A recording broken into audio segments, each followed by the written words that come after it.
वसई पूर्व स्थित फादरवाड़ी नाके पर सिग्नल के पास भीषण सड़क हादसा हो गया। इस दुर्घटना में कई गाड़ियां आपस में जा भिड़ी। वही यह दुर्घटना 21 तारीख की शाम 4 बजे के आसपास घटी।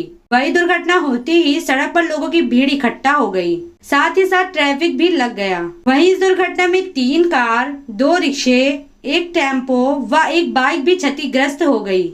गनीमत यह रही कि इस दुर्घटना में किसी की भी जान नहीं गई। हालांकि जानकारी मिली है कि इस दुर्घटना में एक महिला मामूली तौर पर घायल हुई थी। वहीं आप इन गाड़ियों पर नजर डालिए, गाड़ियां किस प्रकार से बुरी तरह क्षतिग्रस्त हो गई हैं। वहीं जब इस मामले की जानकारी वालिव पुलिस स्टेशन से ली गई, तो वालिव के वरिष्ठ पुलिस निरीक्षक ने बताया कि इस दुर्घटना में कोई भी पीड़ित शिकायत दर्ज करवाने नहीं आया है। यह एक बड़ी बात थी। फिलहाल गनीमत यह रही कि इतने भीड़ भाड़ वाले इलाके में इस कदर हुई दुर्घटना में किसी भी वाहन चालक या राहगीर को कुछ नहीं हुआ। वहीं इस दुर्घटना का असल जिम्मेदार कौन है, यह भी बताया नहीं जा सकता। पेश है वसई की यह एक रिपोर्ट। नाव काय? रोहिदास वाघ। काय सांगशील तू या अपघाताचा प्रत्यक्षदर्शी आहेस? काय नक्की दृश्य झालं होतं यापे? एक रिक्षा सिग्नलला उभी होती। आपल्या फादरवाडीचा सिग्नल आहे हा स्टॉप। तर फादरवाडीच्या स्टॉपला रिक्षा उभी होती।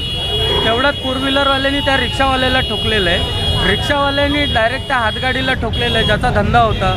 तर तेथे एक महिला पण जखमी झालेली आहे आणि नंतर त्या फोर व्हीलरवाल्यांनी पुढच्याही फोर व्हीलरला ठोकलं आहे आणि त्या पुढच्या फोर व्हीलरनी टेम्पोला ठोकलं आहे। त्या 3 बाईकवाल्यांना पण ठोकलेलं आहे। किती वाहनांची टक्कर झाली इथे? 6 वाहन, एका वाहनाने 6 वाहनांना टक्कर दिलेली आहे। टोटल 6 वाहनं झाले ते। किती लोक जखमी आहेत वगैरे काय माहिती?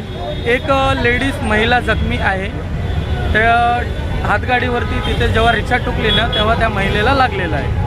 तर त्या महिलेला दवाखान्यात नेण्यात आले। चुकी कोणाची याच्यामध्ये? चुकी कोणाची आहे? फोर व्हीलरवाल्याची, जो मध्यवर्ती फोर व्हीलरवाला होता ना मागून ज्याने ठोकले त्याची चुकी आहे।